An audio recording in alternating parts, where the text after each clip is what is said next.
الحمد لله رب العالمين والصلاة والسلام على سيد المرسلين أما بعد فأعوذ بالله من الشيطان الرجيم بسم الله الرحمن الرحيم الصلاة والسلام عليك يا رسول الله وعلى آلك وأصحابك يا حبيب الله الصلاة والسلام عليك يا نبي الله وعلى آلك وأصحابك يا نور الله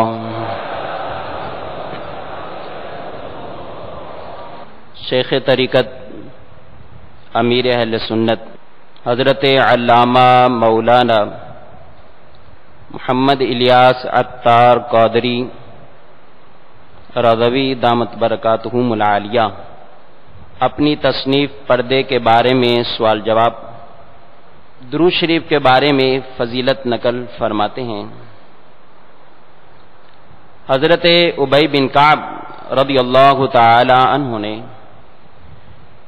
عرض کی کہ میں یعنی سارے ورد وظیفے دعائیں چھوڑ دوں گا اور اپنا سارا وقت درود خوانی میں صرف کروں گا، تو سرکار مدینہ صلی اللہ تعالی علیہ وآلہ وسلم نے فرمایا یہ تمہاری فکروں کو دور کرنے کے لیے کافی ہوگا اور تمہارے گناہ معاف کر دیے جائیں گے۔ صلو علی الحبیب صلی اللہ تعالی علی محمد صلی اللہ علیہ وسلم۔ آج معاملات میں سے ہمارا موضوع نکاح محرمات یعنی وہ عورتیں جن سے نکاح کرنا حرام ہے، دودھ کے رشتے اور حق مہر، اس کے بارے میں ضروری اور اہم مسائل احکام انشاءاللہ آج کے اس درجے میں ہم سیکھیں گے۔ اللہ کی بارگاہ میں دعا گو ہیں رب العالمین اس درجے میں آج جو ہم باتیں سیکھیں، جن احکام شرعیہ پر عمل کرنے کو کہا گیا ہے ان پر ہمیں اللہ تعالی عمل کرنے کی توفیق عطا فرمائے، اور جن چیزوں سے منع کیا گیا ہے، روکا گیا ہے، ہم سب کو ان سے بچنے کی توفیق عطا فرمائے۔ نکاح یہ وہ معاملہ ہے ہر فرد، ہر خاندان، ہر فیملی ایک نہ ایک عمر کے حصے میں اس سے وابستگی ہوتی ہے، اور شریعت مطہرہ نے نکاح کو مشروع فرمایا اس لیے کہ اس نکاح کے ذریعے، اس کے سبب آدمی پاک دامن رہتا ہے، جائز اور حلال طریقے کے مطابق اپنی خواہش پوری کرتا ہے۔ یہ نکاح نگاہیں جھکانے، شرمگاہ کی حفاظت کرنے کا سبب بنتا ہے۔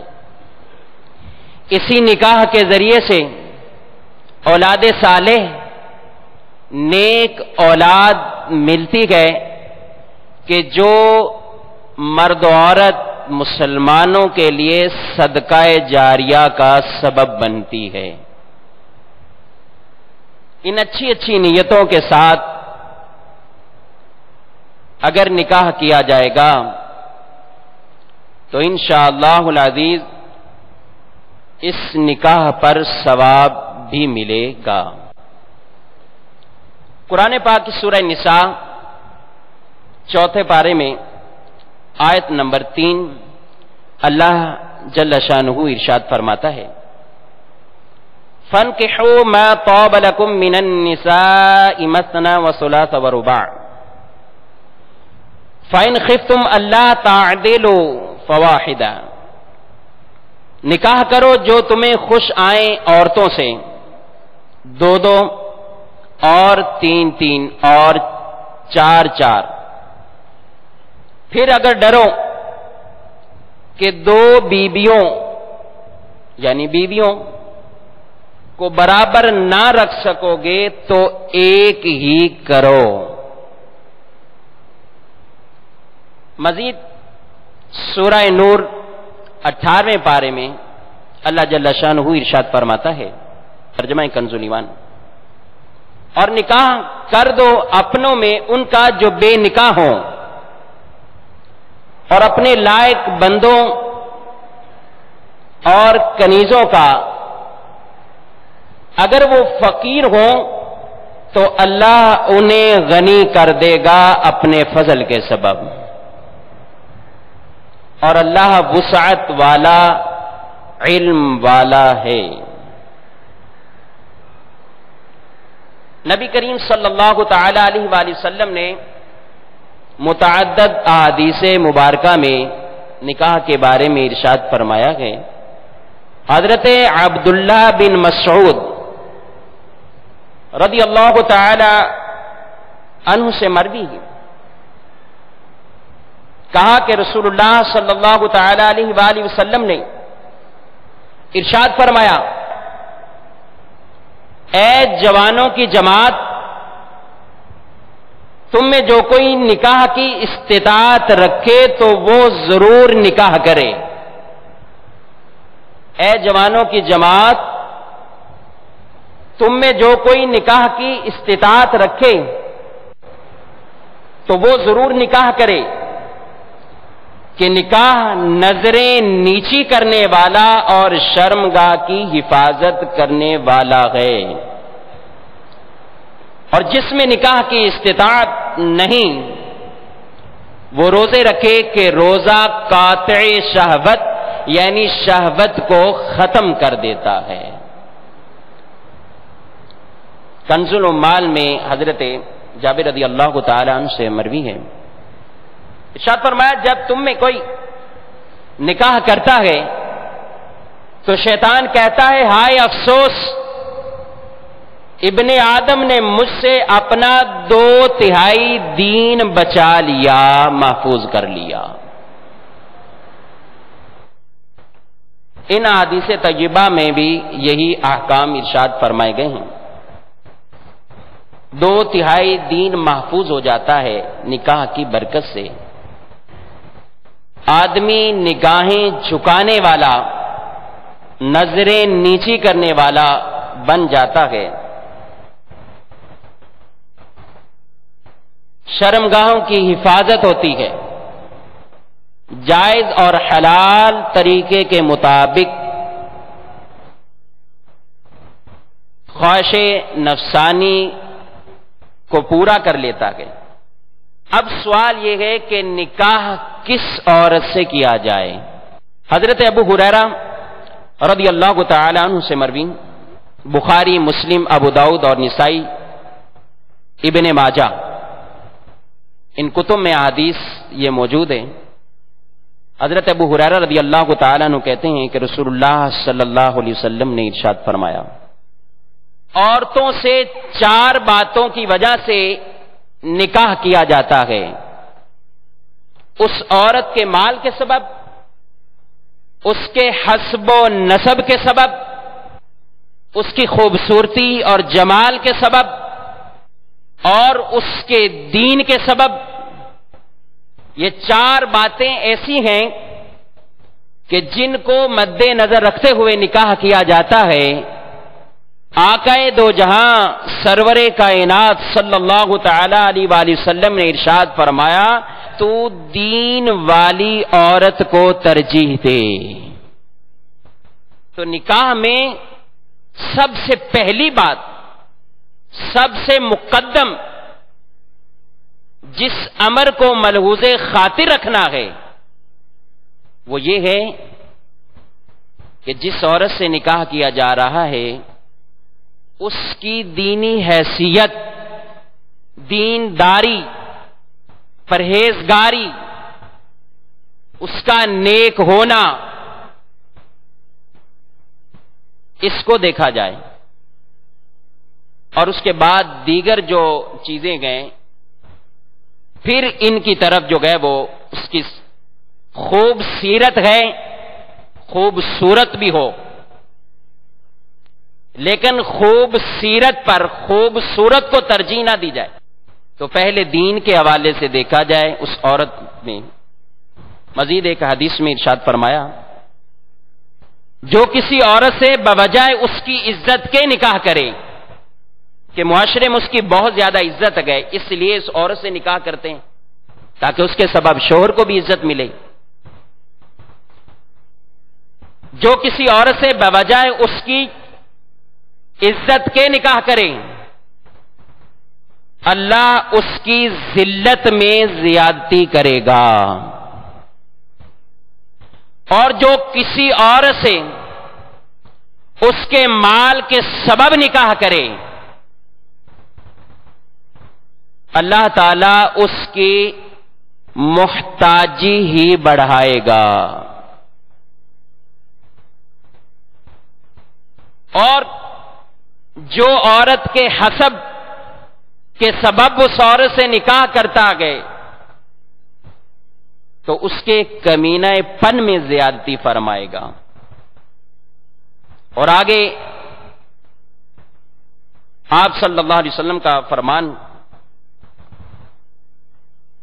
اور جو اس لیے نکاح کرے کہ ادھر ادھر نگاہ نہ اٹھے اور پاک دامنی حاصل ہو، صلہ رحم کرے، تو اللہ عز و جل اس مرد کے لیے، اس عورت میں، اور عورت کے لیے اس مرد میں اللہ عز و جل برکت رکھ دے گا۔ تو جو اچھے ارادے، اچھے نیت سے نکاح کرتا ہے تو اس عورت کے لیے اس مرد میں برکت رکھی جاتی ہے، اور اس مرد کے لیے اس عورت میں برکت رکھ دی جاتی ہے۔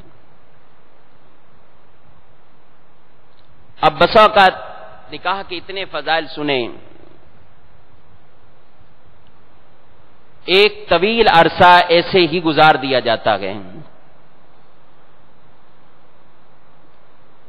بلا وجہ شرعی اولاد کا نکاح نہ کرنے والوں، والد جو نکاح کے لیے آڑ بنے، رکاوٹ بنتا ہے، وہ والد سرپرست وہ توجہ فرمائیں۔ حدیث مبارک ہے، نبی کریم صلی اللہ تعالی علیہ وآلہ وسلم نے ارشاد فرمایا جس کے ہاں اولاد پیدا ہو تو چاہیے اس کا اچھا نام رکھے، اسے ادب سکھائے، جب وہ بالغ ہو جائے تو اس کی شادی کرے، اور اگر اس نے بالغ ہونے پر اس کی شادی نہ کی گئی، اس سے کوئی فعل حرام سرزد ہو گیا تو اس کا گناہ اس کے والد کے سر پر ہے۔ اور ایک دوسری حدیث میں ارشاد فرمایا کہ جو عورت، جو لڑکی 12 برس کی ہو جائے اور اس کی شادی نہ کرے اور وہ بچی کوئی گناہ کر بیٹھے تو اس کا وبال اس کے باپ کے سر پر ہے۔ مفتی احمد یار خان نعیمی علیہ رحمہ اس حدیث کے تحت فرماتے ہیں کہ لڑکا بچہ غریب ہو، خود نکاح کرنے پر قادر نہیں، اگر باپ امیر ہے نکاح کر سکتا ہے، مگر لاپرواہی یا امیر کی تلاش میں نکاح نہ کرے، تب بچے کے گناہ کا وبال اس لاپرواہ باپ پر بھی ہے،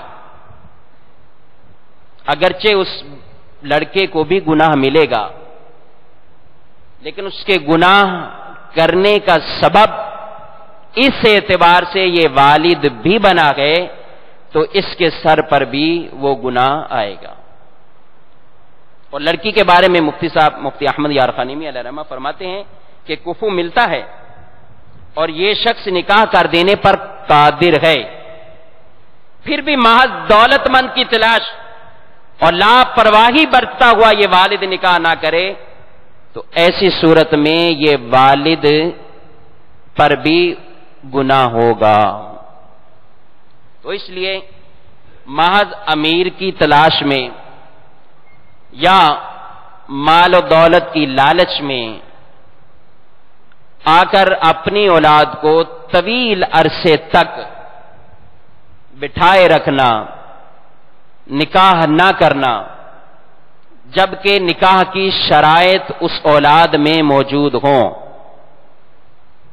تو یہ بہت برا اور مذموم فعل، مذمت والا فعل ہے۔ اب نکاح کے بارے میں احکام کی طرف چلتے ہیں۔ نکاح بمعنی دم، ضاد اور میم، جس کا مطلب ہے ملنا۔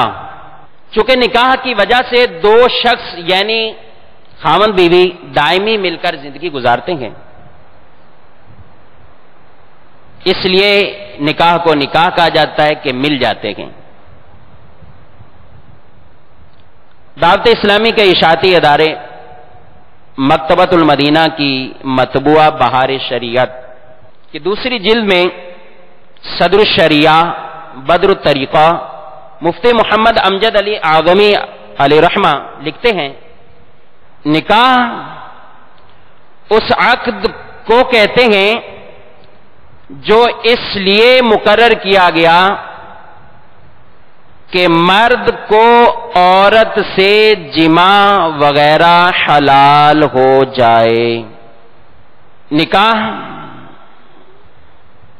اس عقد کو کہتے ہیں جو اس لیے مقرر کیا گیا کہ مرد کو عورت سے جماع وغیرہ حلال ہو جائے۔ نکاح کے احکامات میں نکاح کب کرنا، کس حالت اور کیفیت میں نکاح کا کیا حکم ہے، اس کی مختلف صورتیں ہیں۔ بسا اوقات نکاح کرنا یہ سنت مؤکدہ، ایک صورت سنت مؤکدہ، اور بسا اوقات نکاح کرنا واجب۔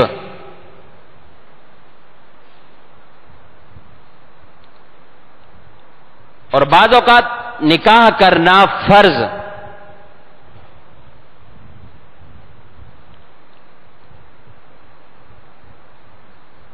اور بعض اوقات نکاح کرنا مکروہ، اور بعض صورتیں ایسی بھی ہیں کہ جس میں نکاح کرنا حرام ہے۔ اعتدال کی حالت یعنی درمیانی کیفیت کہ شہوت کا بہت زیادہ غلبہ نہ ہو اور حق زوجیت ادا کرنے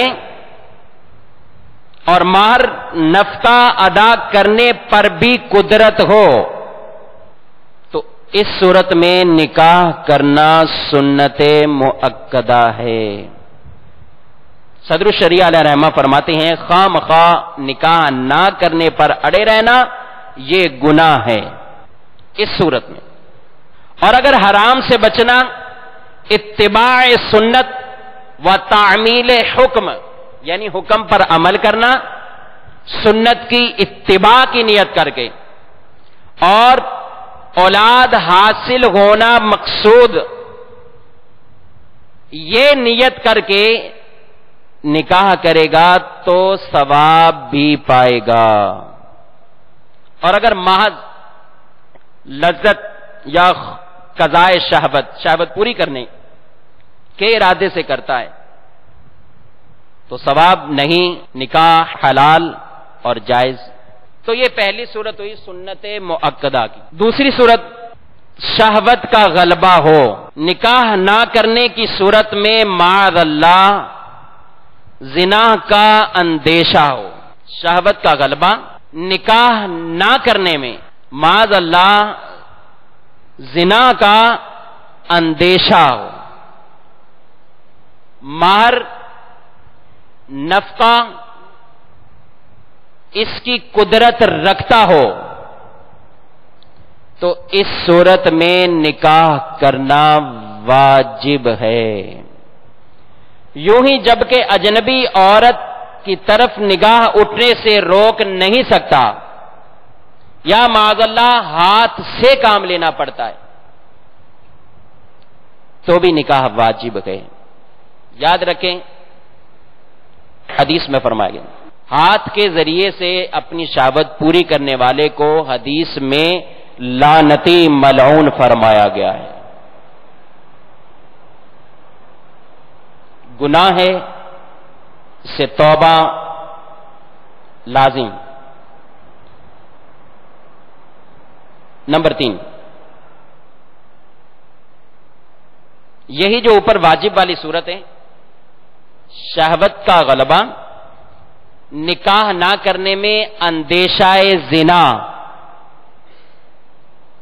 یہی اندیشے کی جگہ اگر یقین زنا ہو جائے کہ اس کو یقین ہے زنا ہو جائے گا، شہوت کا غلبہ، یقین زنا، زنا ہو جانے کا یقین، مہر نفقہ پر قدرت، یہ تینوں شرطیں پائی جا رہی ہیں تو اس صورت میں نکاح کرنا فرض ہو جاتا ہے۔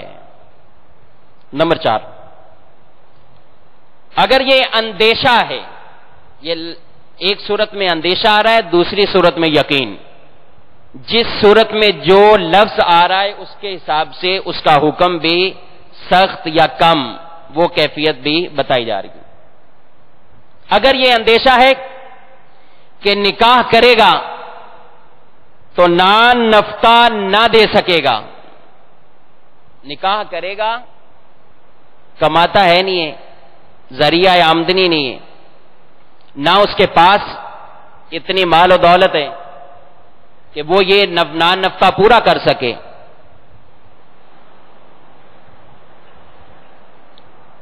اگر یہ اندیشہ ہے کہ نکاح کرے گا تو نان نفقہ نہ دے سکے گا یا جو ضروری باتیں ہیں ان کو پورا نہ کر سکے گا، حق زوجیت پر ہی قدرت نہیں، تو اس صورت میں نکاح کرنا مکروہ فرمایا گیا ہے۔ اور اگر ان مذکورہ باتوں کا یقین ہے کہ ایسا ہی ہوگا، یقین ہے اس کو، تو یہ ایسی صورت ہے کہ جس میں نکاح کرنا حرام فرمایا گیا ہے، لیکن کوئی نکاح کرے گا تو نکاح بہرحال ہو جائے گا۔ اب وہ اگلے احکام گئے کہ ایسے آدمی پر اب کیا لازم ہے۔ تو یہ 5 صورتیں ہوئی، امید ہے 5 صورتیں اکثر تعداد نے لکھ بھی لی ہوں گی اور اپنے ذہنوں میں بھی بٹھا لی ہوگی۔ سنت مؤکدہ، واجب، فرض، مکروہ، حرام، 5 صورتیں، اور ان 5 کی آپ تعریفات اور کون سی کنڈیشن گئے، کیفیت ہے، حالت ہے جس میں یہ احکام لازم ہوتے ہیں۔ اب نکاح کے لیے چند شرطیں وہ بھی لکھ لیجئے۔ نمبر 1، عاقل ہونا، عاقل، عقل والا۔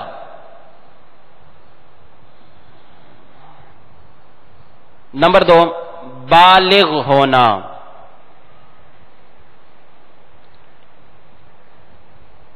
نابالغ اگر سمجھدار ہے تو اس کا بھی نکاح منعقد ہو جائے گا، مگر ولی کی اجازت پر موقوف رہے گا۔ اور ولی یعنی سرپرست والد ہے یا باپ ہے، وہ بشرائط دیگر تمام شرائط جو اس کی بیان کی گئی ہیں اس کے حساب سے ولی بھی نابالغ بچوں کو نکاح کرنے کی اس کی پوری جو ہے وہ اس کو قدرت ہے، اختیار ہے۔ گواہ ہونا یعنی ایجاب و قبول دو مرد یا ایک مرد اور دو عورتوں کے سامنے ہوں۔ ایجاب و قبول دو مرد یا ایک مرد اور دو عورتوں کے سامنے ہو۔ یہ گواہوں کے اندر کیا شرائط ہو؟ آزاد، عاقل، بالغ اور مسلمان ہوں۔ ایجاب و قبول دونوں کا ایک مجلس میں ہونا، ایجاب و قبول دونوں کا ایک مجلس میں ہونا۔ نکاح کا طریقہ، دو عاقل بالغ مسلمان مرد، دو عاقل بالغ مسلمان مرد یا ایک عاقل بالغ مسلمان مرد اور دو عاقلہ بالغہ مسلمان عورتوں کی موجودگی میں بالغ مرد و عورت آپس میں ایجاب و قبول کر لیں یا ان دونوں کا وکیل ان کی اجازت سے گواہوں کی موجودگی میں ان کی طرف سے ایجاب و قبول کر لے تو اس طرح نکاح منعقد ہو جاتا ہے۔ ایجاب نکاح کے لیے جو پہلا کلام کہ فلاں مرد کو اتنے حق مہر کے بدلے میں تیرے نکاح میں دیا، لڑکی اس مجلس میں موجود گئے یا اس لڑکی کا وکیل یہ موجود ہے تو قبول کر لے، وہ کہے قبول کیا تو یہ نکاح منعقد ہو گیا، یعنی نکاح کے اہم رکن ادا ہو گئے اپنی شرائط کے ساتھ۔ اب اس کے مستحبات بھی ہیں، چونکہ تفصیل اس میں جو ہے وہ ہم اس موضوع میں نہیں جا رہے، یہی بہار شریعت دعوت اسلامی کے اشاعتی ادارے مکتبۃ المدینہ کی مطبوعہ بہار شریعت کے 7ویں حصے میں اس کے مستحبات نکاح کے بھی بیان کیے گئے ہیں، ان کا جو ہے وہ وہاں سے مطالعہ فرمائیں۔ اب اس میں ایک بات آپ نے اچھی طرح ذہن نشین کر لیں کہ ایجاب و قبول دونوں کا ایک مجلس میں ہونا، ایجاب و قبول دونوں کا ایک مجلس میں ہونا۔ بس اوقات ایسا ہوتا ہے ٹیلی فون پر نکاح کر لیتے ہیں، تو یہ یاد رکھیے ٹیلی فون پر شوہر یا بیوی کسی اور جگہ موجود ہیں، مرد کسی اور جگہ ہے، عورت کسی اور جگہ ہے، یہ ٹیلی فون پر یا نیٹ کے ذریعے سے اس طرح نکاح کر رہے ہوں، بھلے اپنی اسکرین پر دونوں نظر بھی آ رہے ہوں کہ اس ملک اس شہر میں کون کون اس کمرے میں موجود گئے، یہ جس مقام پر گئے دوسرا فریق دوسری جانب، تو بھلے اسکرین میں نظر بھی آ رہے ہوں تو شرعاً یہ نکاح منعقد نہیں ہوگا اور درست نہیں، لیکن بسا اوقات اس کی ضرورت بھی پڑتی ہے۔ تو اگر واقعی ایسی ضرورت پیش آ جائے، مرد یا عورت وہ دوسرے شہر میں دوسرے ملک میں ان کو نکاح کرنا ہے تو کیا کریں؟ تو اس کا طریقہ اچھی طرح یہ بھی سماعت فرما لیجیے۔ جو شخص دوسری جگہ موجود گئے یعنی مجلس نکاح میں نہیں ہے، چاہے مرد ہو یا عورت، وہ وہاں سے فون پر اس مجلس نکاح میں جو افراد موجود گئے ان میں سے کسی کو اپنے نکاح کا وکیل مقرر کر دے. جو شخص مجلس نکاح میں موجود نہیں ہے وہ کیا کریں؟ وہ فون پر یا کسی بھی ذریعے اپنے نکاح کا وکیل اس شخص کو مقرر کرے جو اس مجلس نکاح میں موجود. اور وہ وکالت کا طریقہ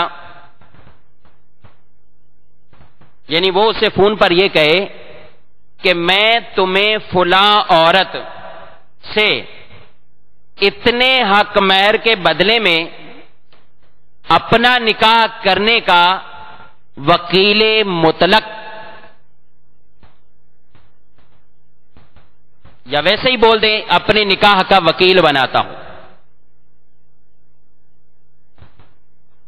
اور وہ وکالت قبول بھی کر لے تو اب یہ شخص اس کے نکاح کا وکیل ہو چکا. اب اس کا فعل گویا کہ اس کا فعل.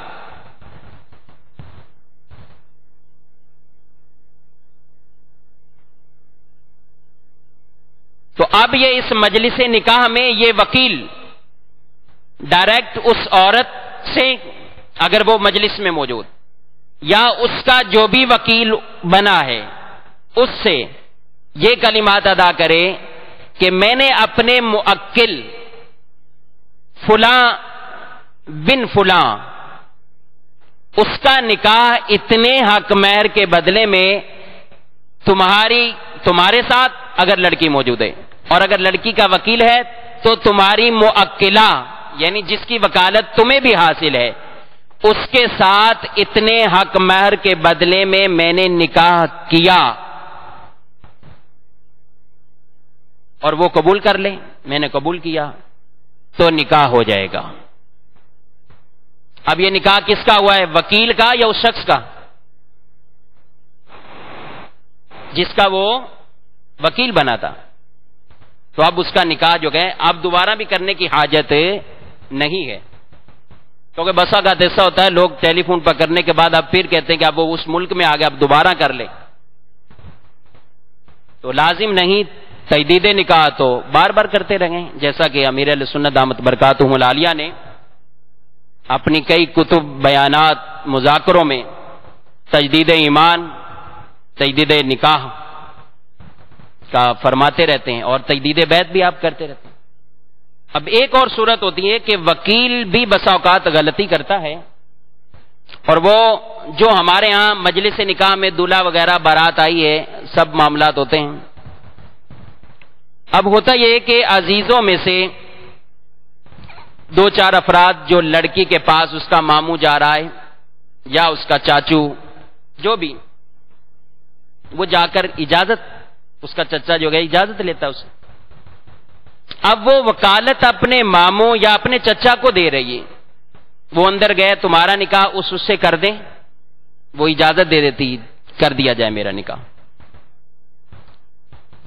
تو اب ہوتا کیا ہے اب وہ وکیل اندر سے باہر آئے اور آ کر قاضی صاحب مولانا صاحب امام صاحب جو بھی موجود ہو جو نکاح پڑھانے والے ہوتے ہیں ان کو کہتے ہیں جی آپ نکاح پڑھا دیں اس کے ساتھ نکاح پڑھا دیں اجازت دے دی. تو اس لڑکی نے نکاح کی اجازت اس اپنے وکیل یعنی ماموں کو دی ہے یا چچا کو دی گئے یا جو بھی شخص اس کے بعد وکالت لینے گیا ہے. لیکن اس نے باہر آ کر وہی وکالت سپرد کر دی امام صاحب کے یا قاضی صاحب مولانا صاحب جو بھی نکاح خواہیں. تو یہ طریقہ غلط ہے. وہ یا تو اس بات کی اجازت لے شروع سے ہی یا وکیل مطلق بنے تاکہ اس کو آگے بھی وکالت دینے کا اختیار حاصل ہو. یا وہ جو لڑکی کے پاس وکالت لینے جا رہے ہیں اذن لینے جا رہے ہیں وہ شروع سے ہی اجازت ہی اس چیز کی لیں کہ آپ کیا اپنے نکاح کی اجازت اب وہاں پر امام صاحب کا نام ذکر کر دیں جو باہر جنہوں نے بھی نکاح پڑھانا ہے نکاح خواہ ہیں ان نکاح خواہ کا ذکر کر دیں کہ فلاں بن فلاں کو اپنے نکاح کی وکالت دی، اجازت دی کہ وہ آپ کا نکاح فلاں بن فلاں سے کر دیں. سمجھ میں آ رہی صورت ہے؟ وہ اپنے لیے اگر اجازت لے کر آئیں گے اور باہر آ کر ان کو کہیں کہ آپ پڑھا دیں، اور پڑھاتے وہی ہیں، ظاہر ہے ماموں تو نہیں پڑھاتا، عموماً چچا بھی نہیں پڑھا رہا ہوتا. یہ بھی صدر شریعہ بدر الطریقہ مفتی محمد امجد علی آدمی علیہ رحمہ بہار شریعت میں فرماتے گئے کہ عام طور پر رواج پڑا ہوا گئے کہ عورت سے ایک شخص اذن لے کر آتا ہے جسے وکیل کہتے گئے، وہ نکاح پڑھانے والے سے کہہ دیتا گئے کہ میں فلاں کا وکیل ہوں، آپ کو اجازت دیتا ہوں کہ نکاح پڑھا دیجئے. یہ طریقہ محض غلط ہے. وکیل کو یہ اختیار نہیں کہ اس کام کے لیے دوسرے کو وکیل بنائے. اگر کیا تو نکاح فضولی ہوا، اجازت پر موقوف گئے.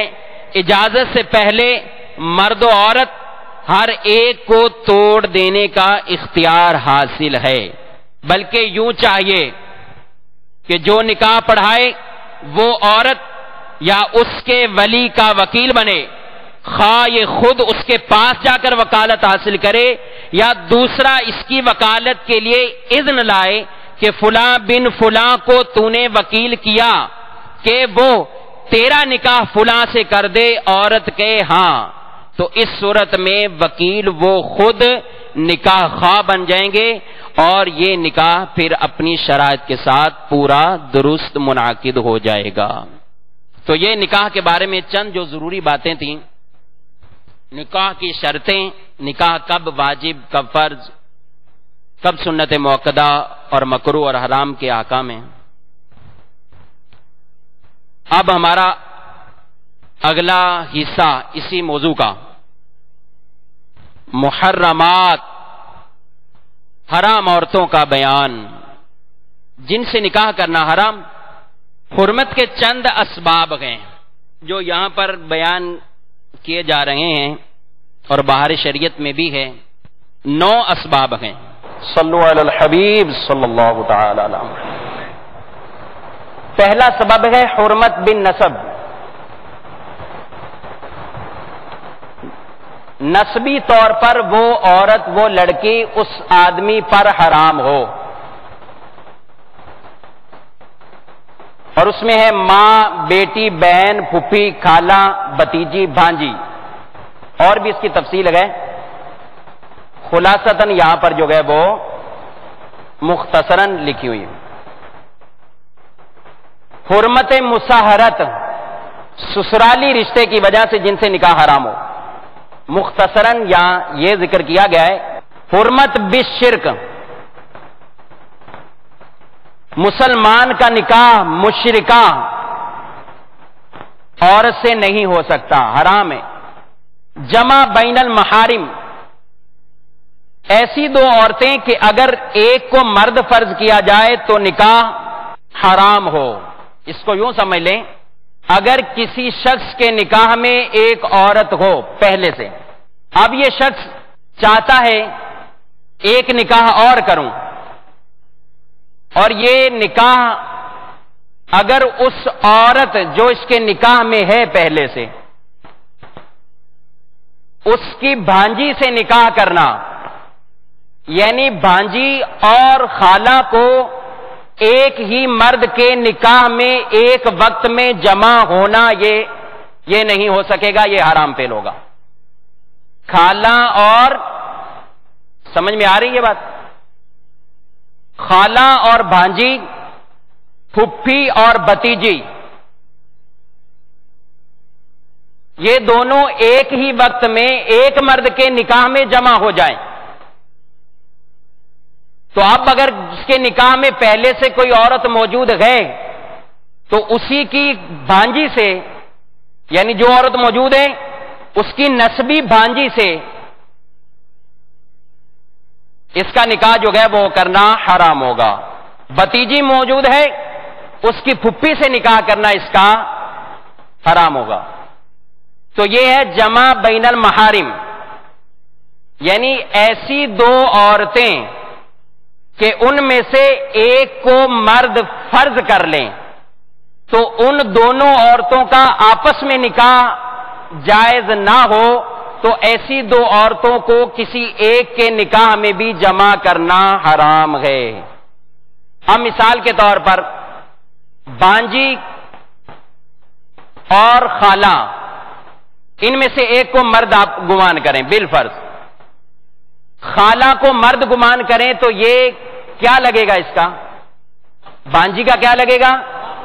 ماموں۔ بانجی کا کیا لگے گا؟ ماموں اور بانجی کا نکاح کرنا جائز نہیں، ماموں اور بانجی کا نکاح کرنا جائز، تو ان دونوں کا نکاح کرنا جائز نہیں، تو ایسی دو عورتیں کسی ایک مرد کے نکاح میں جمع کرنا یہ بھی جائز نہیں۔ سمجھ میں آ گئی بات؟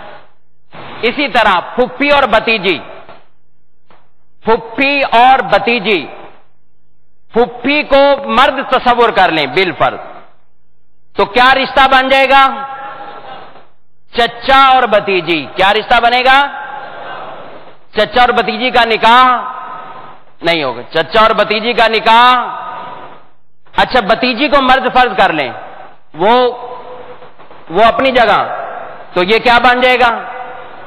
بھتیجا اور پھپھی کیا بنے گا؟ تو بھتیجا اور پھپھی ان کا بھی نکاح کرنا جائز ہے نہیں، تو ان کو ایک ساتھ جمع کرنا یہ بھی جائز ہے نہیں۔ سمجھ میں آ گئی یہ بات؟ اور چچا زاد دو بہنیں ہوں، مطلب دو بھائیوں کی دو بیٹیاں ایک کے نکاح میں ہے، اب وہ چاہتا ہے کہ اسی لڑکی کی خالہ زاد، چچا زاد، پھوپھی زاد ان میں سے کسی کو نکاح میں لے آئیں، تو اب آپ یہی جو قاعدہ ہم نے یہاں پڑھا ہے کہ دو عورتیں اگر ان میں سے ایک کو مرد گمان کر لیں تو ان کا آپس میں نکاح کرنا یہ جب جائز ہو جائے تو جمع ہونا بھی جائز ہوگا، اور اگر ان کا آپس میں نکاح کرنا یہ جائز نہیں ہوگا تو جمع ہونا بھی جائز ہے۔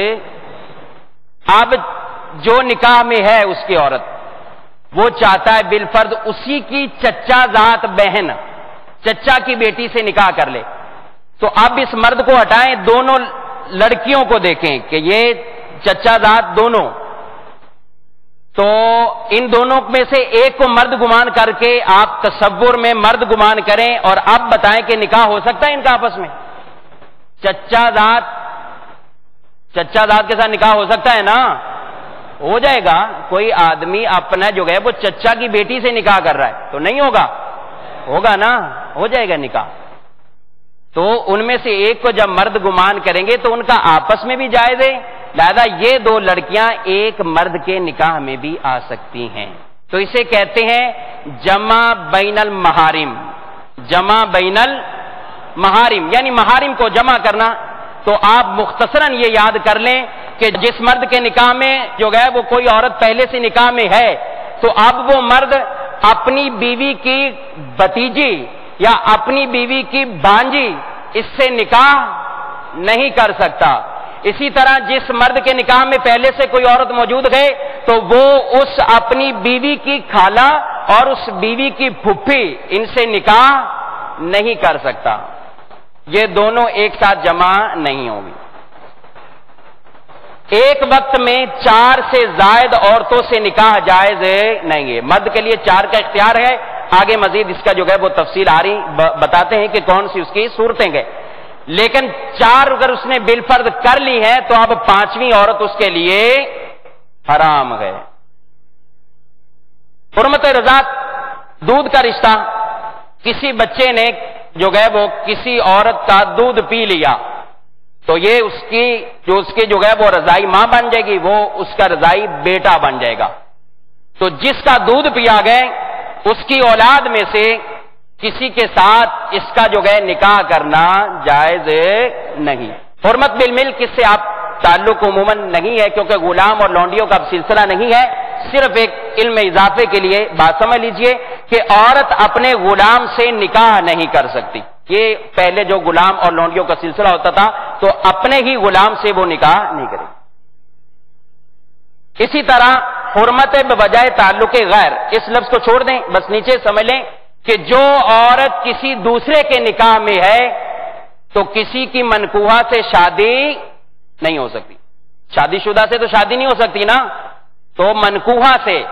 آج کل اس میں بھی ابتلا ہے، بعض لوگ جو گئے وہ لا علمی کی وجہ سے اس مسئلے میں جو گئے وہ غفلت برت جاتے گئے، اور ان سے یہ عظیم غلطی اور گناہ کبیرہ ہو جاتا گئے کہ کسی کے نکاح میں ہوتے ہوئے بسا اوقات لڑائی رنجشیں جب بڑھ جائیں، اب جدا جدا ہیں، 1 سال 2 سال 3 سال جدا جدا رہے، اب صلح کی کوئی صورت ہی نہیں بن رہی، تو بعض اوقات ایسا بھی معاملہ سامنے آتا ہے کہ وہ اس کے نکاح میں موجود گئے، طلاق یا خلا کی کوئی صورت نہیں ہوئی، لیکن اٹھا کر اسی لڑکی کا نکاح آگے کسی اور سے کر دیا جاتا ہے. تو جبکہ وہ منکوحہ ہے، شادی شدہ ہے، نکاح والی ہے، اس کا بغیر طلاق و خلا کے آگے نکاح کرنا حرام ہے. اور یہ مسئلہ بھی یاد رکھ لیں کہ بعض اوقات یہ بات بھی مشہور لوگوں میں ہوتی ہے عام طور پر کہ مرد عورت آپس میں نہ ملیں، رنجش ہوگی، لڑائی ہوگی.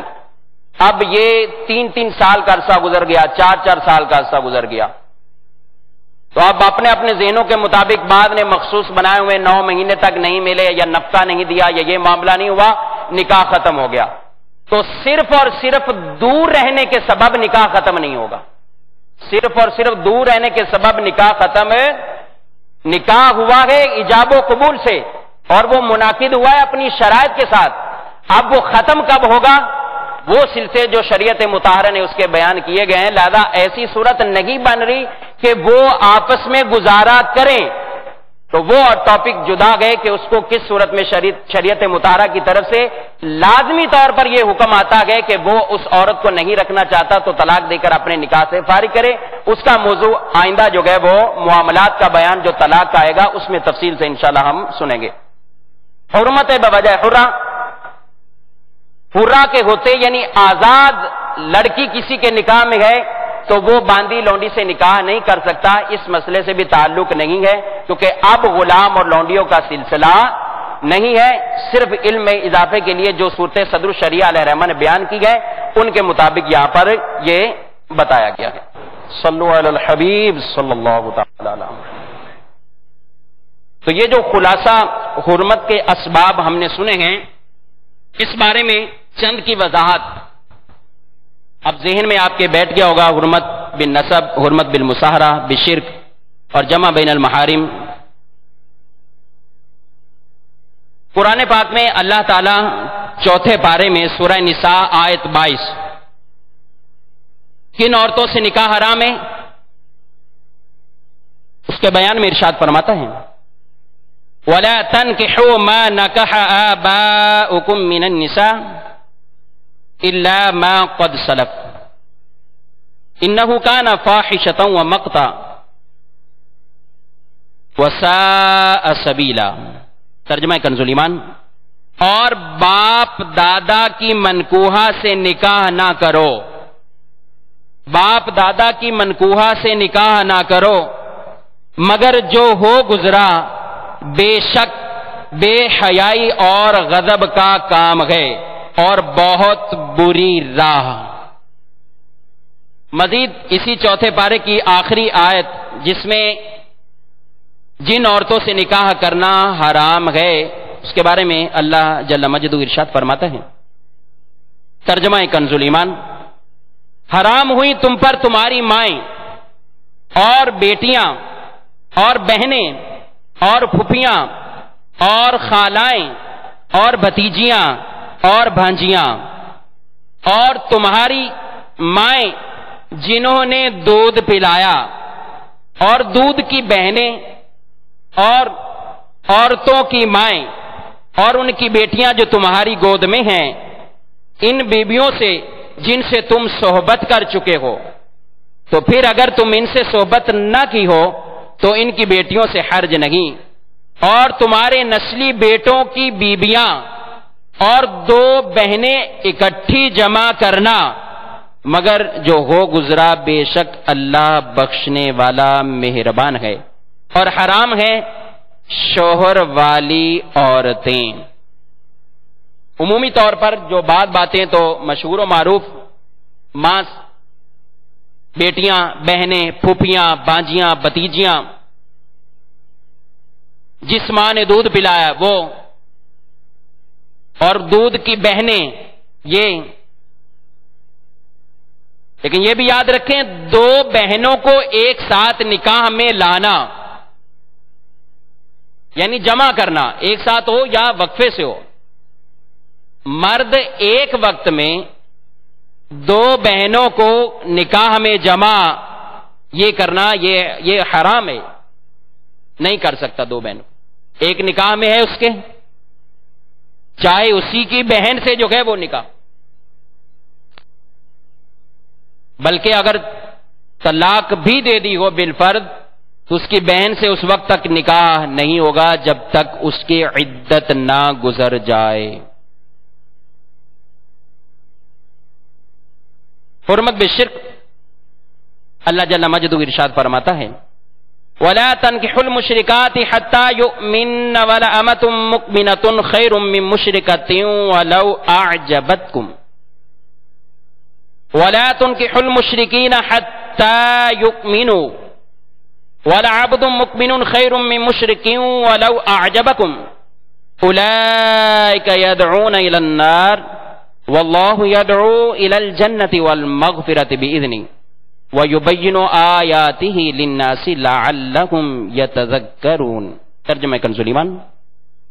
اور شرک والی عورتوں سے نکاح نہ کرو جب تک مسلمان نہ ہو جائیں، اور بے شک مسلمان لونڈی یعنی باندھی، کنیزہ، مشرکہ سے اچھی اگرچہ وہ تمہیں بھاتی ہو، اور مشرکوں کے نکاح میں نہ دو جب تک وہ ایمان نہ لائیں، اور بے شک مسلمان غلام مشرک سے اچھا ہے اگرچہ وہ تمہیں بھاتا ہو، وہ دوزخ کی طرف بلاتے ہیں اور اللہ جنت اور بخشش کی طرف بلاتا ہے، اپنے حکم سے اور اپنی آیتیں لوگوں کے لیے بیان کرتا ہے کہ کہیں وہ نصیحت مانیں۔ تو اس کے اندر مشرکین اور ان کے نکاح کے بارے میں یعنی مسلمان کے لیے جائز نہیں ہے کسی بھی مشرکہ، مجوسیہ، کافرہ اس کے ساتھ جو ہے وہ نکاح کریں۔ جمع بین المحارم، صحیح بخاری و مسلم میں حضرت ابو ہریرہ رضی اللہ تعالیٰ عنہ سے مروی رسول اللہ صلی اللہ علیہ وسلم نے ارشاد فرمایا عورت اور اس کی پھپھی کو جمع نہ کیا جائے اور نہ عورت اور اس کی خالہ کو۔ ابو داؤد اور ترمذی شریف کی حدیث ہے۔ حضور صلی اللہ علیہ وسلم نے اس سے منع فرمایا کہ پھپھی کے نکاح میں ہوتے ہوئے اس کی بھتیجی سے نکاح کیا جائے، یا بھتیجی کے ہوتے ہوئے اس کی پھپھی سے، یا خالہ کے ہوتے ہوئے اس کی بھانجی سے، یا بانجی کے ہوتے ہوئے اس کی خالہ سے نکاح کیا جائے۔ بخاری شریف کی حدیث ہے جو عورتیں ولادت نسب سے حرام ہیں وہ رضاعت سے حرام ہیں۔ رضاعت کے بارے میں یہ مسئلہ شرعی یاد کر لیں، لکھ لیں، بچہ ہو یا بچی اس کو 2 سال تک ماں اپنا دودھ پلا سکتی، اس کی اجازت ہے۔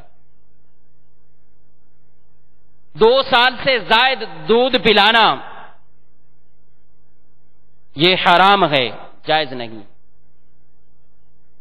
اب بعض اوقات کہتے ہیں بچہ چھوڑ ہی نہیں رہا، تو اس کی عادت پہلے سے ہی بنانی چاہیے تاکہ 2 سال یہ عرصہ جو ہے وہ اس سے پہلے ہی اس کی عادت بن جائے، تاکہ آگے گناہ والا سلسلہ جو ہے وہ شروع نہ ہو۔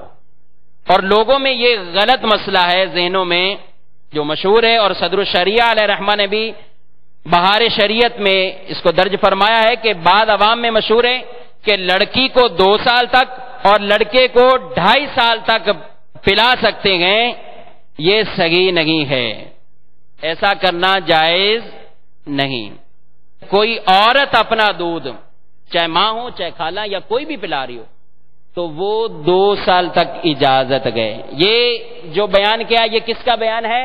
دودھ پلانے کا۔ یہ کیا ہے؟ دودھ اللہ جل مجدہ قرآن پاک میں ارشاد فرماتا ہے والوالدات یرضعن اولادهن حولین کاملین لمن اراد ان یتم الرضاعہ.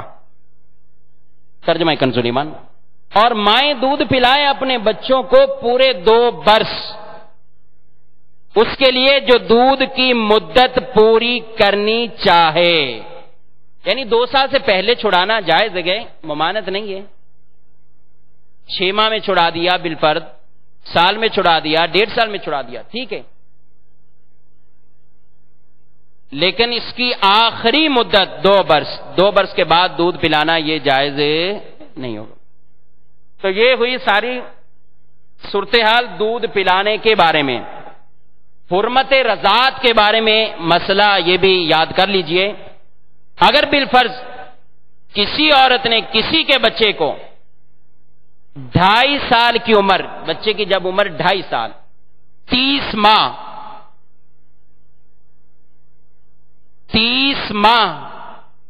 2 سال 6 ماہ، اس پیریڈ کے اندر اس عمر کے اندر اگر دودھ پلا دیا تو دودھ کا رشتہ یہ ثابت ہو جائے گا، حرمت رضاعت ثابت ہو جائے گی. حرمت رضاعت کتنے سال تک، کتنے عرصے تک؟ 2.5 برس تک. لیکن 2 سال سے زیادہ عمر والے بچے کو جس نے دودھ پلایا وہ کیا ہوگی؟ گناہگار. کیا ہوگی؟ اس نے ناجائز کام کیا، گناہ کا کام کیا، لیکن حرمت ثابت ہو جائے گی. حرمت ثابت. اب سارے رضاعت کے احکام آئیں گے. اور صدر الشریعہ علیہ رحمہ فرماتے ہیں کہ عورت کو یہ نہیں چاہیے کہ ہر ایک کو دودھ پلاتی رہے. اگر پلا دیا ہے تو اب لوگوں کو بھی بتا دے، اب دوسروں کو بھی بتا دے، تاکہ کہیں آگے جا کر اس کو تو نہیں پتا اس نے بچنا ہے، اس کی کتنی زندگی ہے، تو اس کے رشتہ دار عزیز جب نکاح کرنے کے سوچیں تو ان کو پتا چل جائے کہ یہ دودھ کا رشتہ قائم ہو چکا. تو ابھی بھی جن کے ساتھ سلسلہ ہو، مدنی چینل کے ناظرین دنیا بھر میں اس سلسلے سے فائدہ اٹھا رہے ہیں، اور ڈبل 12 گھنٹے 24 گھنٹے الحمدللہ مدنی چینل پر شرعی احکامات، امیر اہل سنت دامت برکاتہم العالیہ کے مدنی مذاکرے، بیانات کا سلسلہ ہوتا ہے، اس سے فائدہ اٹھاتے گئے، ان کو شرعی رہنمائی ملتی گئے. اور ابھی بھی جن کے ساتھ ایسا مسئلہ ہو تو فوراً سے پیشتر انہیں چاہیے کہ دارالافتاء اہل سنت سے رابطہ کیجئے اور اپنے اس مسئلے کا اب حل جو ہے وہاں سے پوچھئے کہ اب کیا کرنا ہے.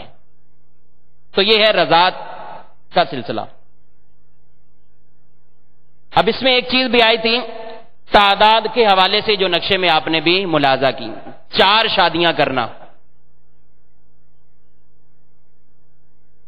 قرآن پاک میں اللہ تبارک و تعالی نے ارشاد فرمایا ہے، جو آیت مبارکہ سب سے پہلے بھی آپ نے سماعت کی ہے، فَانْكِحُوا مَا طَابَ لَكُم مِّنَ النِّسَاءِ مَثْنَىٰ وَثُلَاثَ وَرُبَاعَ فَإِنْ خِفْتُمْ أَلَّا تَعْدِلُوا فَوَاحِدًا. نکاح کرو جو تمہیں خوش آئیں، عورتوں سے 2 اور 3 اور 4.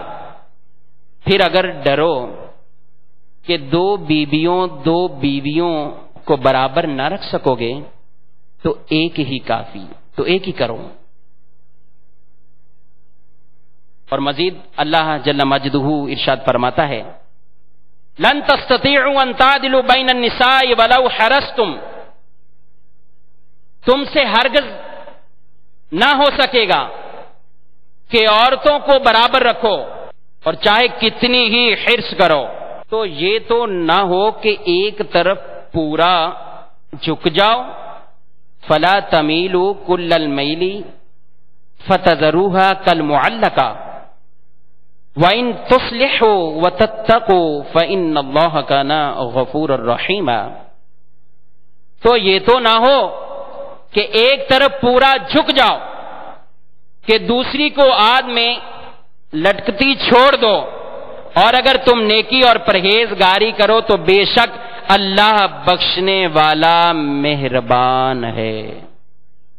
تو جو شخص یہ ارادہ رکھتا ہو ایک سے متعدد زائد نکاح کرنے کا، تو اسے پہلے یہ شرعی رہنمائی لینی چاہیے، یہ احکام پہلے سیکھے وہ۔ اولاً کب اجازت ہے مرد کے لیے کہ وہ ایک سے دوسرے، ایک نکاح کی صورتیں تو آپ نے پڑھ لی، ایک نکاح کی صورتیں تو مطلقاً نکاح کرنے کے بارے میں پڑھ لی، اور اس کے بھی احکام۔ اب دوسری شادی کرنا چاہتا ہے مرد، تو اب کیا کرے؟ تو وہ یہ احکام سیکھے کہ مجھے جب میں دوسرا نکاح کروں گا تو اب میری ذمہ داریاں کیا ہوں گی، میں دونوں بیویوں کے مابین جو ہے کس طرح برابری رکھوں گا، عدل و انصاف کس طرح قائم کرنا ہے، ان کے نان نفقے، ان کی رہائش، ان کے لباس، ان کے کھانے پینے، ان کے رہنے سہنے، اس کا اہتمام اس پر لازم ہو جائے گا، عدل کرے گا، انصاف کرنا ہوگا اس کو۔ اور یاد رکھیے حدیث پاک میں نبی کریم صلی اللہ علیہ وسلم نے ارشاد فرمایا کہ من کانت لہو امراتان فمالا الی احداہما جاء یوم القیامہ وشقہ مائل۔ آپ فرماتے ہیں کہ جس کی دو عورتیں ہوں ان میں ایک کی طرف مائل ہو تو قیامت کے دن اس طرح حاضر ہوگا کہ اس کا آدھا دھڑ مائل ہوگا، یعنی جھکا ہوا ہوگا۔ اور دوسری روایت میں آقا صلی اللہ علیہ وسلم نے ارشاد فرمایا اذا كانت عند الرجل امراتان فلم يعدل بينهما جاء يوم القيامة وشقه ساقط۔ آپ صلی اللہ علیہ وسلم فرماتے ہیں اگر دونوں میں عدل نہ کرے تو قیامت کے دن حاضر ہوگا اس طرح کہ اس کا آدھا دھڑ ساقط یعنی بیکار ہوگا، وہ اس طرح قیامت کے دن آئے گا۔ تو اس کو عدل و انصاف، برابری، یہ سارے تقاضے پورے کرنے ہیں، یہ شرعی احکام اس پر سیکھنا اس وقت فرض ہو جائیں گے کہ مجھے اب کیا تقاضے پورے کرنے کے۔ ایسا نہیں ہے کہ نہ نباہ ہو سکا تو چھوڑ دیں گے، طلاق دے دیں گے۔ جس عورت کو اس معاشرے میں اب طلاق ہو جائے، اولاً تو کتنا معیوب فعل، ناپسندیدہ فعل، بلا وجہ شرعی طلاق جو دی جائے، اللہ کو سخت ناپسند، مکروہ، مبغوض، ناپسند فعل ہے یہ۔ اور پھر اس معاشرے میں اس عورت، اس بیٹی، اس لڑکی جس پر طلاق کا ایک مرتبہ دھبا لگ جائے اور اس کا آگے نکاح کرنے کے لیے اس کے والدین کو جو پاپڑ بیلنے پڑتے ہیں، یہ کسی پر مخفی نہیں ہے۔ تو اس لیے حقوق العباد کا خیال رکھنا ضروری ہے۔ آپ نے نکاح میں ایک صورت یہ بھی پڑھی گئے، اگر نکاح کے اندر نفقہ نہ دینے کا یقین ہو کہ نہیں پورا کر سکوں گا، حق زوجیت یہ ادا نہیں کر سکوں گا، تو اس کے لیے نکاح کا کیا حکم ہے؟ حرام فرمایا۔ کیا حکم فرمایا ہے؟ حرام ہے۔ کیا کرے پھر وہ شخص؟ وہ حدیث میں ارشاد فرما دیا علیکم بالصوم وعلیہ بالصوم، کہ جو شخص ایسا غیر شہوت سے پریشان ہے لیکن یہ معاملات نہیں ہے، ظاہری ذرائع نہیں ہے نکاح کے، وہ روزے کثرت سے رکھا کرے، اپنی شہوت کس طرح ختم کرے۔ لیکن دوسری عورت کو یا کسی بھی عورت کو، ایک عورت کو بھی نکاح میں لائے اور نان نفقے کی اس کے پاس قدرت نہیں ہے، تو اب یہ اس کا ایسا کرنا یہ درست نہیں ہے، یا حق زوجیت ادا کرنے پر طاقت اور قدرت نہیں ہے تو شرعاً اس کا یہ فعل کرنا یہ جائز جو ہے وہ نہیں ہو، اس کو یہ نہیں کر سکتا۔ کیوں؟ یہ حق العبد میں مبتلا ہو جائے گا، اور آگے پھر خاندان کے خاندان کا ٹوٹنا، خاندان کے خاندانوں میں نفرت پیدا ہونا، یہ ایک جدا معاملہ۔ تو اس لیے ہمیشہ شرعی رہنمائی لیتے ہوئے انشاءاللہ عز و جل اپنے سارے زندگی کے معاملات ہم کرتے رہیں گے انشاءاللہ عز و جل۔ اب ہمارا تیسرا ٹاپک آج کا ہی موضوع حق مہر۔ نکاح ہے تو یہ بھی ضروری ہے ساتھ۔ کتنے اسلامی بھائی یہ ضروری باتیں لکھ رہے ہیں؟ ہاتھ کھڑا کریں۔ ماشاءاللہ، اللہ تعالیٰ استقامت عطا فرمائے۔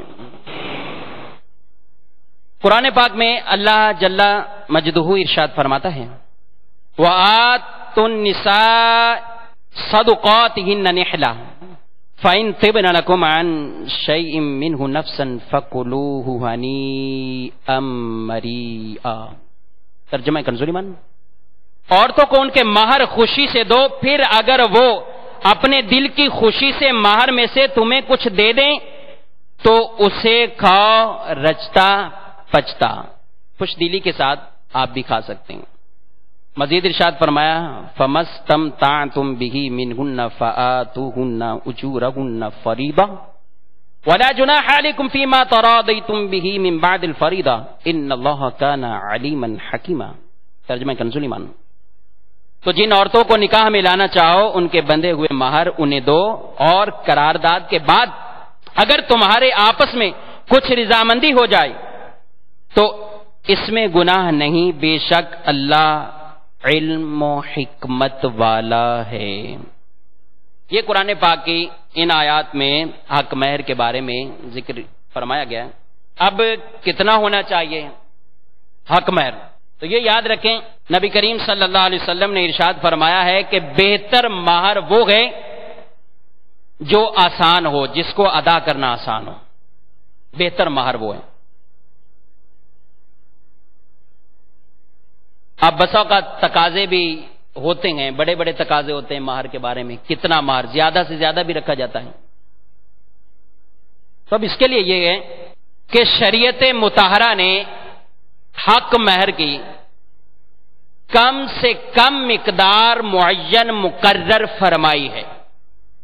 شریعت مطہرہ نے حق مہر کی کون سی مقدار مقرر کی ہے؟ کم سے کم۔ یہ ہر چیز میں تین طرح کی صورتیں ہو ہی سکتی ہیں کہ کم سے کم کتنا، کہ اس سے زیادہ، اس سے کم مزید نہ ہو، درمیانی حالت کیا ہو، سب سے اعلیٰ کتنی مقدار ہو۔ تو اگر اس کے تین درجے بنا لیں،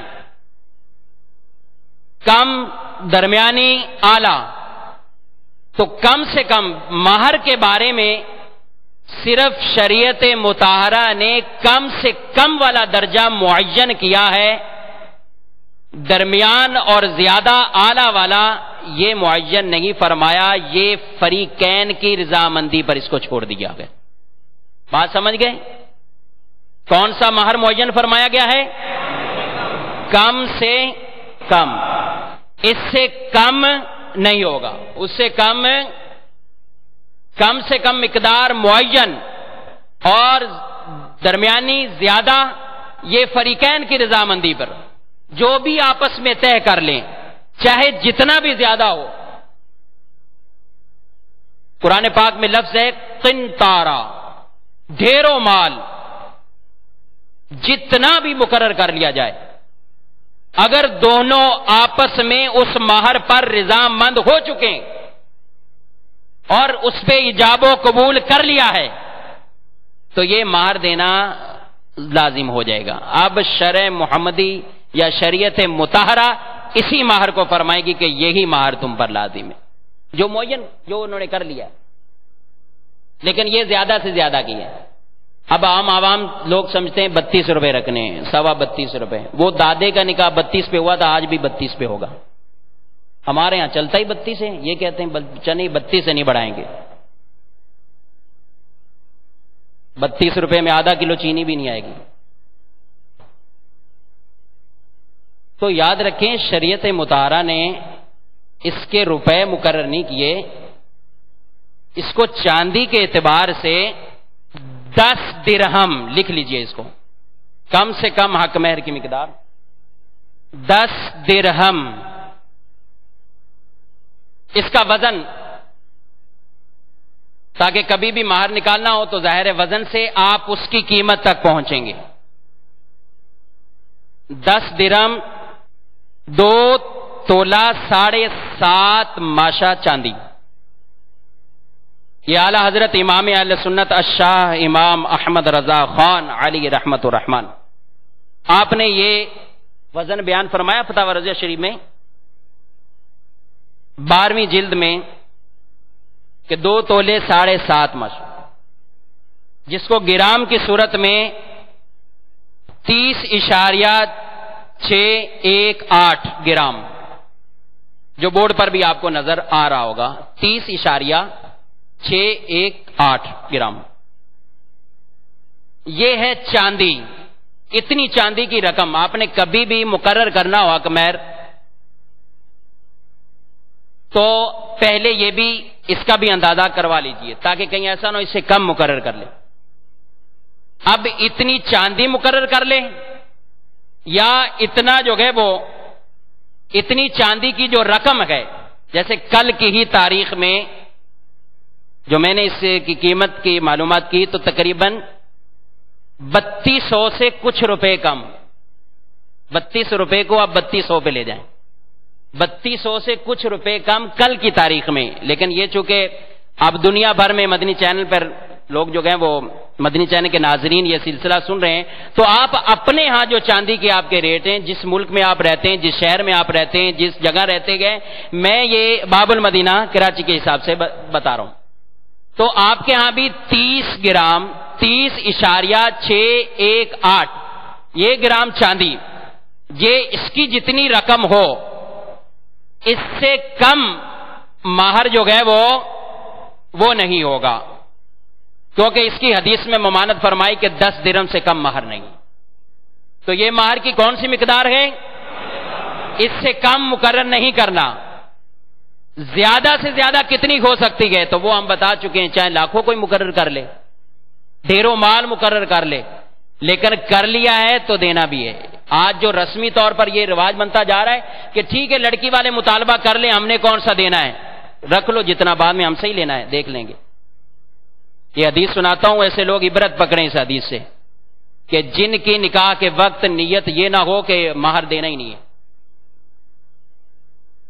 نبی کریم صلی اللہ تعالی علیہ وآلہ وسلم نے ارشاد فرمایا، جس نے عورت سے شادی کی اور مر گیا اور اس کی نیت یہ تھی کہ وہ مہر نہیں دے گا، نیت اس نے یہ بنائی دینا ہی نہیں ہے، دے گا ہی نہیں، تو فرمایا وہ زانی مرا ہے۔ یہ عورت کا حق ہے، یہ دینا ہوگا۔ اور اعلیٰ حضرت علیہ رحمہ نے بھی فتاوی رضیہ شریف میں ارشاد فرمایا کہ ایسا خیال آپ سے جب یہ سوال ہوا کہ مہر حیثیت سے زائد ہو، لینے دینے کی نیت نہیں ہے، حیثیت سے زائد مہر جو رکھا گیا، تو آپ نے اس کے جواب میں فرمایا ایسا خیال عند اللہ سخت کبیح و شنی، یہاں تک کہ حدیث میں ارشاد ہوا جو مرد و عورت نکاح کریں اور مہر کے دینے لینے کی نیت نہ رکھیں، یعنی اسے دین قرض نہ سمجھیں، وہ روز قیامت زانی اور زانیہ اٹھائے جائیں گے۔ نعوذ باللہ من ذالک۔ تو اس لیے یہ ہرگز کسی کی باتوں میں نہیں آئیں، آپ کے پاس استطاعت ہے آپ قبول کریں، اتنا ہم دے سکتے ہیں۔ اور حدیث میں فرمایا گیا بہتر مہر وہ ہے جس کی ادائیگی آسان ہے، آپ کر دیں۔ ایک تعداد ہوتی ہے کہ جنہوں نے مہر نہیں دیے ہوتے، بیویوں کو دنیا بھر کی چیزیں دے دیتے ہیں، کتنی چیزیں اعلیٰ مہنگی قیمتی بنوا کے دے دیں گے، مہر کی طرف جو ہے وہ توجہ نہیں ہوتی۔ اور ایک ایسے ہیں جو کہتے ہیں معاف کروائیں گے، اور بعض تو مشہور بھی ہے لوگوں میں، بوڑھوں میں، کہ وہ کہتے ہیں کہ مہر دینے کی نوبت نہ آئے، یعنی وہ یہ سمجھتے ہیں کہ طلاق میں مہر دیا جاتا ہے، ایسا نہیں ہے۔ مہر عورت کا حق ہے، یہ دینا ہوگا، اور اس کا سوال بھی نہیں کریں گے معافی کا، کیا معاف کر دیں؟ بعض کہتے ہیں پہلی سمجھا کے بھیجتے ہیں کہ پہلی رات ہی معاف کروا لینا، معاف نہیں کروائیں گے، آپ نے دینا ہے وہ مہر، معاف نہ کروائے۔ یہ سوال کے زمرے میں آئے گا، بلا ضرورت شرعیہ جو سوال کی جو ہے اس میں آئے گا۔ تو اس لیے مہر نہ معاف کروانا ہے، ہاں خود معاف کرے تو قرآن میں اللہ جل مجدہ ارشاد فرماتا ہے فَإِن طِبْنَ لَكُمْ عَنْ شَيْءٍ مِّنْهُ نَفْسًا فَكُلُوهُ هَنِيئًا مَرِيئًا، کہ اپنی خوش دلی سے آپ نے دیا 50,000 آپ کا حق مہر ہے، یہ لیجئے، آپ کو ہی واپس کر دیا، لے لیں، آپ لے لیں، 10 رکھ لیا، 40 واپس کر دیا۔ واپس کرنا ضروری نہیں ہے، یہ نہ سمجھے کہ آپ واپس کریں گے، ایسا نہیں ہے، وہ اس کا اپنا اختیار ہے، جہاں مرضی استعمال۔ تو وہ دے دیا، واپس کر دیا اپنی خوش دلی سے عورت نے، تو قرآن فرما رہا ہے اب اس کو کھاؤ، اب اس کو جو ہے وہ کھا سکتے، لیکن نہ معاف کرنے کا سوال کرنا ہے، نہ ایسی نیت رکھنی کہ دینا ہی نہیں ہے۔ اور جتنا مقرر کیا ہے وہ دینا ہوگا۔ اب کب دینا ہے یہ اب صورتیں آپ یہاں پہ دیکھ لیجئے۔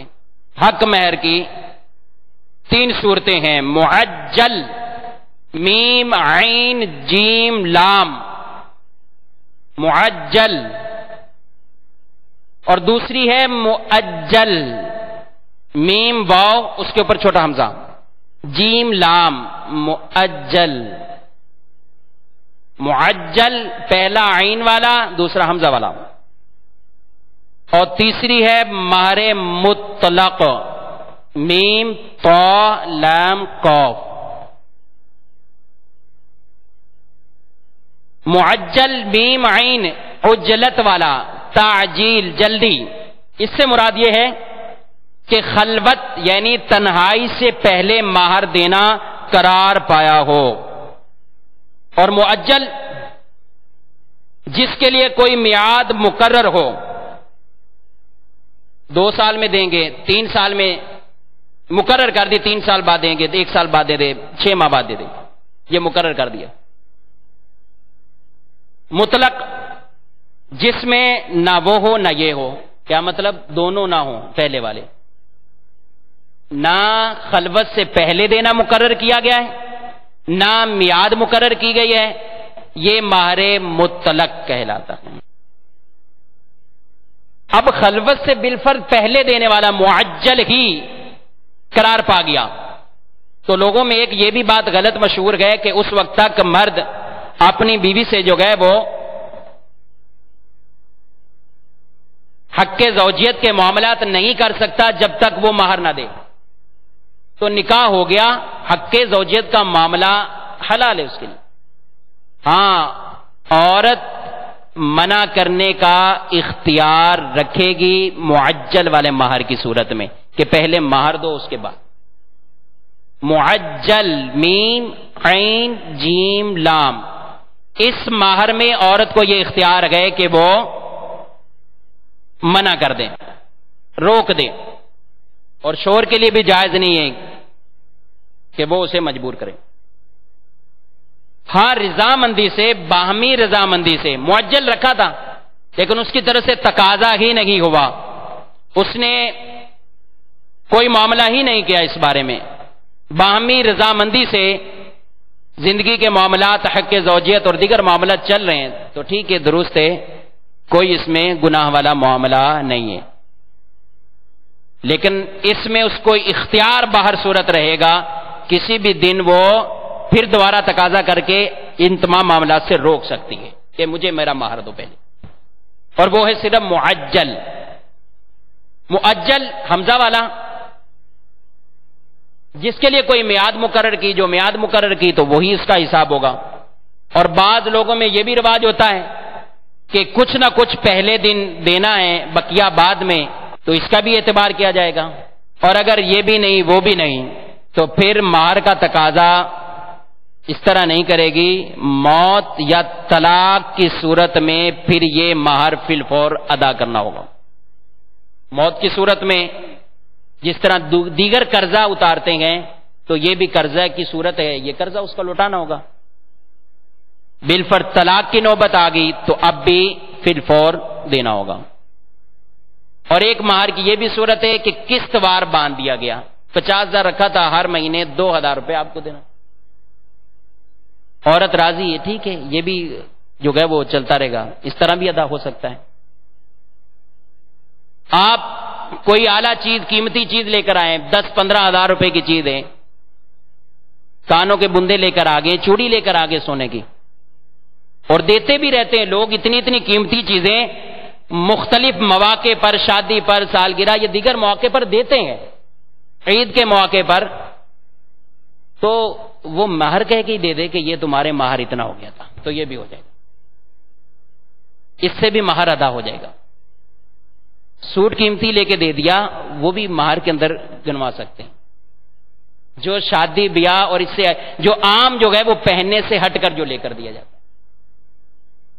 تو یہ ہیلا نہیں بتا رہا ہوں، یہ ایک مطلب ایک مسئلہ سمجھا رہا ہوں کہ یہ دین قرض جو سر پر ہے اس کو ادار کریں، اور نہ معاف کرانا ہے، خود عورت نے معاف کر دیا تو یہ اس کی جو ہے وہ مرضی ہے۔ تو یہ آج کا ہمارا بیان درجہ ان 3 باتوں پر جو ہم نے سیکھی، نکاح اور محرمات کا بیان اور حق مہر کے بارے میں۔ اب ظاہر ہے ہر ایک کو پتہ نہیں کتنے کتنے مسائل، ہر ایک کی کنڈیشن مختلف، تو آپ مت گھبرائیے، فون اٹھائیں، دارالہدایت سنت میں فون کریں، آپ کو انشاءاللہ آپ کی صورت کے مطابق شرعی مسئلہ بتا دیا جائے۔ السلام علیکم۔ وعلیکم السلام ورحمۃ اللہ وبرکاتہ۔ اگر شوہر کا انتقال ہو جائے تو عورت کو حق مہر کون واپس کرے گا؟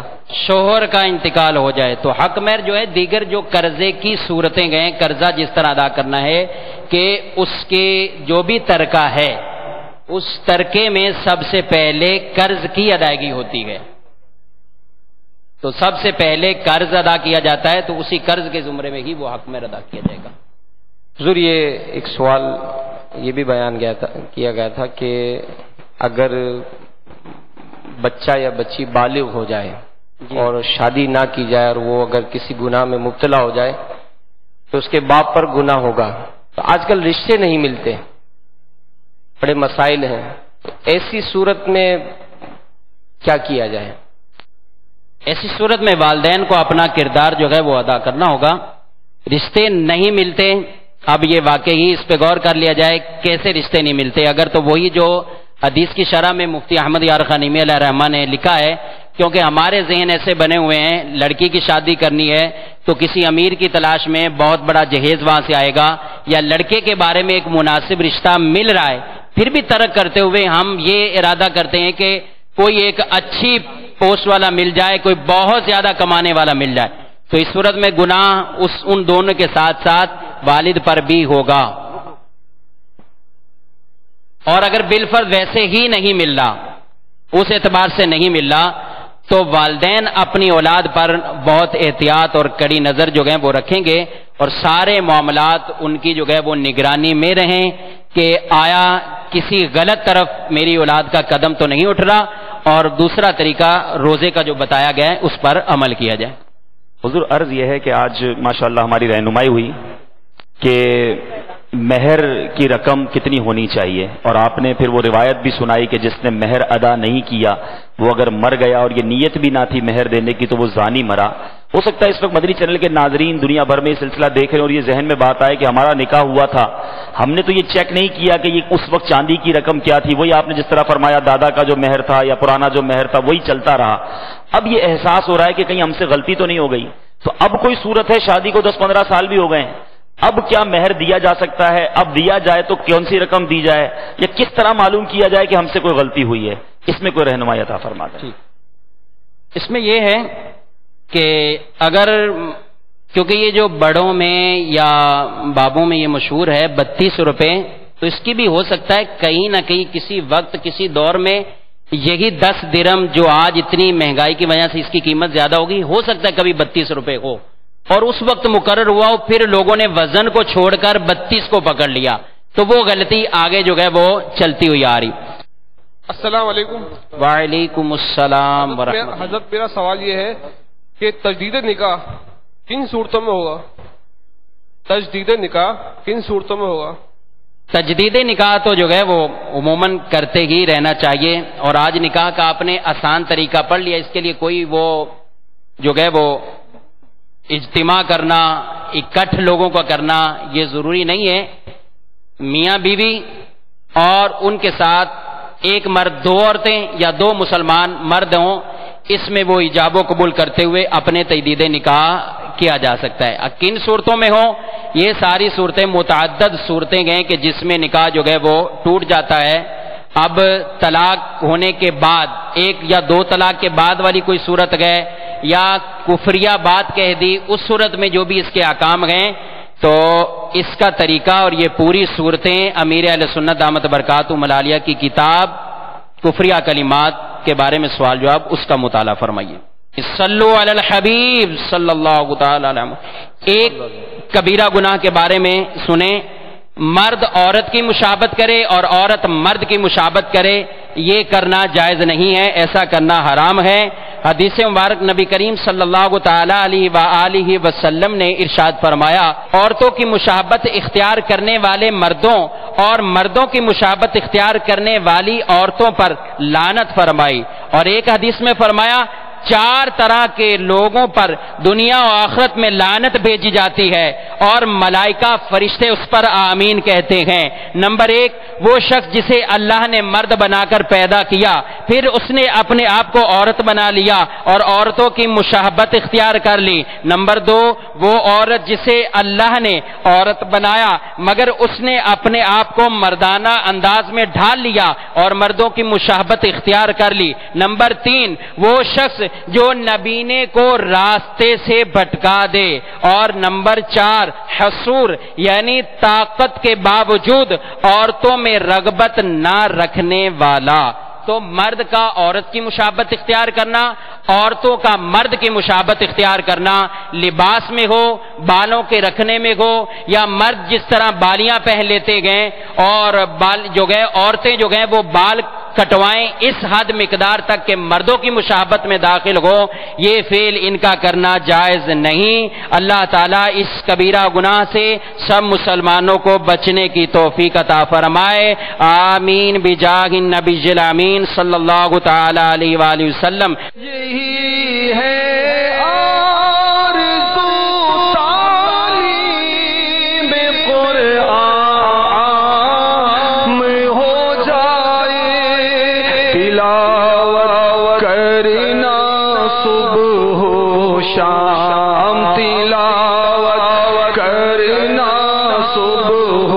شام